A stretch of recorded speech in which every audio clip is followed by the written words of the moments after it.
A redução de danos não visa fazer com que diminua o consumo de droga, mas ao contrário, como faz com que aumente. Né? Então eles dão lá todas as instruções para que o sujeito use drogas, vamos dizer, com o mínimo dano possível. Não é isso? Então, ensinando de fato as crianças a se tornarem drogadas. É claro que o efeito desta política no Brasil é o seguinte: o Brasil é o único país da América Latina onde o consumo de drogas está aumentando.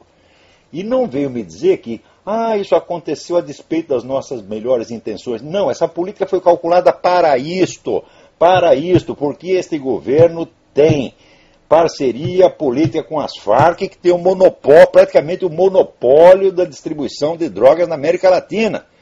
Isso aí, meu filho, é troca de favores. Além do que, vamos dizer, implantar o uso universal das drogas como uma coisa legítima e cotidiana, né, como se fosse uma banalidade, faz parte do programa da Revolução Mundial e da política globalista. Eles têm mesmo esse objetivo. Então, não adianta disfarçar, não adianta, quando acontecem essas coisas, a pessoa diz, nós tínhamos tão boas intenções, deu tudo errado. Olha aqui, eu acabo de ler um livro que se chama Os Monstros da Razão, I Mostri della Ragione, de um jornalista italiano chamado Rino Camilleri. E ele teve a pachorra de ler a propaganda revolucionária do século XVIII, que todo mundo conhece um pouco a ideologia revolucionária através, vamos dizer, de obras mais famosas, como as de Diderot, Voltaire, Rousseau, etc. Mas ele foi pegar os folhetos, os panfletos de propaganda. Ele leu milhares daquelas coisas. E daí ele viu que a famosa teoria de que a revolução produz morticínio e ditadura, né, por um erro, quer dizer, ele começa com tão boas intenções e daí termina dando tudo errado, saindo ao contrário, está completamente errado, porque ele diz, olha, o que os revolucionários fizeram em 1789 foi exatamente o que eles disseram que iam fazer. Quer dizer, eles prometeram realmente matar todo mundo, tá certo? Acabar com a religião, fazer um derramamento de sangue geral. Eles diziam que iam fazer isso. Ou seja, não é que eles chegaram lá com lindas intenções e depois deu tudo errado por uma coincidência. Não, esse era exatamente o programa deles. Agora, eu sei o seguinte, eu sei é que no meio conservador liberal, e está cheio de pessoas que têm mentalidade empresarial, que eles são formados na mentalidade empresarial, adoram capitalismo, adoram liberdade de mercado, etc, etc. Ora, para o sujeito ser empresário, ele precisa de uma boa dose de otimismo. Otimismo que, às vezes, nas piores circunstâncias, né, acredita que tudo vai dar certo, que o mundo é cor-de-rosa, etc, etc. Nós sabemos que sem uma boa dose desse otimismo louco, ninguém consegue tocar uma empresa para frente. Agora, note bem, aquilo que serve para tocar uma empresa para frente não quer dizer que sirva também para você analisar a política, a história, a sociedade, etc, etc. Então, com os mesmos olhos, as mesmas lentes cor-de-rosas com que eles veem as maravilhosas perspectivas da sua empresa, embora ela esteja à beira da falência, e às vezes ela sai da falência justamente por causa disso, com esses mesmos olhos, eles examinam o movimento revolucionário mundial, e eles é que criam essa história de que não, houve o genocídio na Rússia, mas eles tinham boas intenções, eram reformadores sociais, queriam, né, a igualdade e a justiça para todos, etc, etc. Infelizmente, esta mentalidade domina no meio liberal e conservador. Domina. E isto, vamos dizer, é fruto só de uma ignorância total. Porque, olha, eu vou dizer uma coisa para você. Raramente eu encontrei um liberal conservador que conhecesse marxismo como se deve. Né? Eu, no começo da minha porca vida, eu consagrei 8 anos ao estudo do marxismo. Eu fiquei 8 anos lendo Karl Marx, Engels, Lenin, Stalin, Mao Tse Tung, as obras da Academia de Ciências, publicadas pela Academia de Ciências de Moscou, Georg Lukács, a Escola de Frankfurt, toda essa gente durante 8 anos. Então, eu sei o que é marxismo, essa turma não sabe. Eles sabem de orelhada. Por exemplo, aquele pessoal todo que ia falar lá no Fórum da Liberdade, no Rio Grande do Sul, se fizer uns testes de marxismo ali, eles não passam na primeira. Pergunta aqui, olha, o que diferencia, por exemplo, vamos dizer, o pensamento de Georg Lukács do restante da Escola de Frankfurt? Eles não sabem. Então, qual é a diferença em relações, por exemplo, entre o pensamento de Antônio Negri e o de Antônio Gramsci? Eles também não sabem. Então, não sabem nada. Se você perguntar assim, Olha, você já leu algum marxista chinês depois do Mao Tse Tung? Eles não sabem nem que existia um marxista chinês depois do Mao Tse Tung. E eu digo para vocês que na China, o pensamento marxista, a teorização marxista, vamos dizer, é muito ativa, não para. Então, o pessoal liberal, então, é o contrário do Sun Tzu. O Sun Tzu dizia, conheça o seu inimigo. Né? Então, o pessoal liberal fala, não, desconheça o seu inimigo, tape os olhos, não veja o mal, não ouça o mal e não fala o mal. Tá certo? Então, eles mesmo pintam essa imagem rósea dos comunistas, revolucionários em geral, como se fossem pessoas repletas de boas intenções e que depois acabaram fazendo mal porque alguma coisa deu errado no caminho. E isso é 100% errado, 100% errado. Eu estou escrevendo uns artigos agora, uma série de artigos que vai explicar exatamente isso aí. Agora,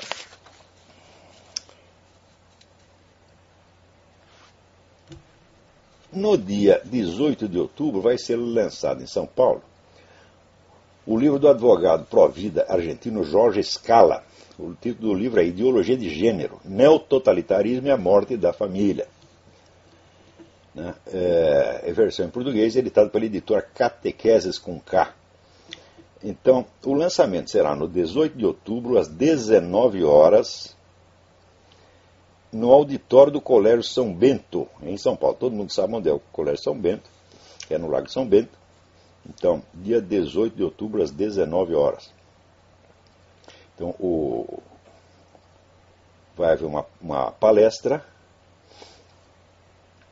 do Coronel Paes de Lira, apresentando o livro e o tema. Agora, note bem, quando foi o meu debate com o professor Alexandre Duguin, apareceram dezenas de palpiteiros, aqueles que ouviram falar do assunto 20 minutos antes, e já no instante seguinte, por mágica, por uma iluminação divina, já tem opinião forçada, já tem opinião formada, só lapso freudiano, opinião forçada, é forçada mesmo, mas eu quis dizer opinião formada. Mas a gente se trai a si mesmo e diz mais verdade do que a gente queria dizer. Então, os caras já têm opinião formada e estão saindo dizendo, não, mas o Dugin não tem mais influência no governo russo, já não é a mesma coisa, querendo minimizar a importância daquele debate. Ora, eu só topei o debate com o professor Alexandre Dugin porque eu sei quem é ele. Eu sou que nem aquele título do filme, eu sei quem você é e vi o que você fez. Então é por isso que eu topei o debate com ele, porque eu não vou topar debate com qualquer um, porque debate dá trabalho, meu Deus do céu.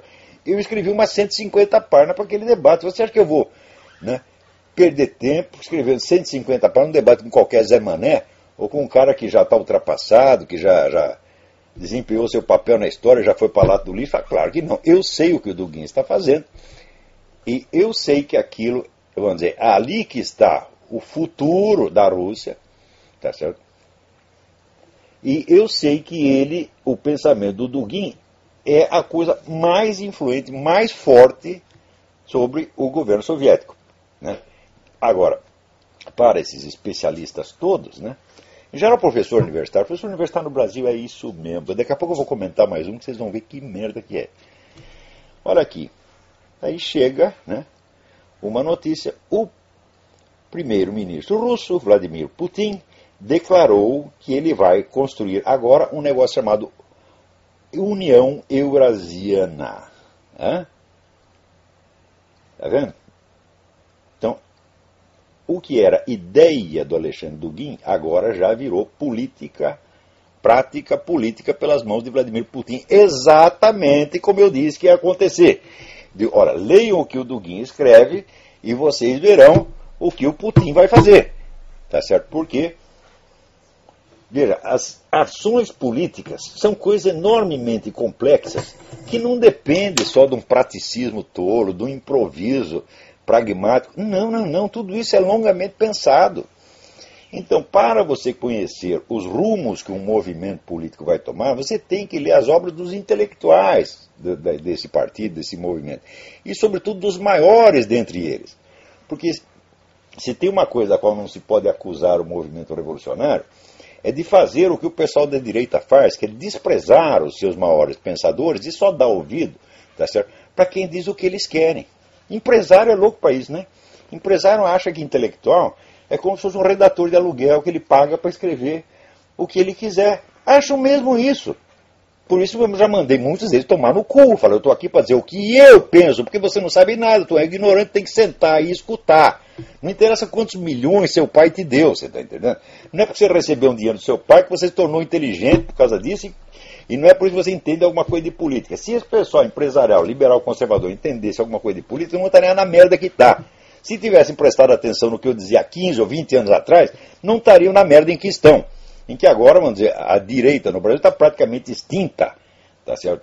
E digo isso não porque eu adoro a direita, mas porque, conforme escrevi nesse artigo que saiu hoje no Diário do Comércio, Democracia Normal e Patológica, o que define a democracia normal é a coexistência, tensional e conflitiva, mas coexistência de esquerda e direita. Quer dizer, você tem uma ideologia de esquerda e tem uma ideologia de direita. Isso desde que apareceu a democracia no mundo é assim. De modo que, se um dos lados desaparece e acaba a luta ideológica, acabou a democracia na mesma hora. Eu até posso ler depois uns pedaços aqui para vocês, para aqueles que têm preguiça de ler, eu mesmo leio para vocês, né? E no Brasil tem um antropólogo chamado Luiz Marim. Ele fez uma pesquisa e descobriu que nas empresas brasileiras não adianta você passar um aviso por escrito, né? Tem lá um aviso assim, olha, você não toque em tal caixa assim assim porque é explosivo. Distribui o aviso para a empresa inteira, 10 minutos depois, bum! Explodiu! Daí o gerente chega lá e fala, porra, isso? Ah, você não disse nada. Quer dizer que escrever não é dizer no Brasil, né? Inclusive, no Paraná, quando eu fiz um curso de arte de educação liberal, eu fiz questão que os meninos lessem as obras clássicas em voz alta uns para os outros. Porque leitura em silêncio parece que não pega. A língua portuguesa no Brasil está tão desgastada, tão xoxa, né, que ler sozinho não basta. Você precisa ouvir, precisa entrar pelos dois ouvidos. Então, esse pessoal empresarial ainda não aprendeu. Tá certo? Eles não sabem o que é um intelectual. Mas de jeito nenhum, eles não têm a menor ideia. O pessoal não lê livro nenhum, porra. Você acha empresário culto no Brasil? Pô, empresário culto é o sujeito que leu lá um pouquinho de Carlos Drummond de Andrade, né? Manuel Bandeira e pronto, já é prêmio Nobel por causa disso, né? Quanto mais dinheiro o idiota tem no bolso, mais ele acredita que ele é o Albert Einstein. É um negócio incrível, incrível, incrível. Não há uma sociedade no mundo onde o dinheiro seja tão valorizado quanto no Brasil. O dinheiro é o único valor do Brasil. Dinheiro e sexo também. Mas, como o sexo custa dinheiro, então acaba, né, se resolvendo tudo em torno do valor único, eterno, indestrutível, que é a porra do dinheiro. É o povo mais dinheirista do mundo. E pior, acredita que os outros são assim. Olha, eu estou vivendo aqui faz 6 anos. Eu nunca vi um americano com essa mentalidade. Mas nunca nenhum. Zero, zero, zero, zero, zero.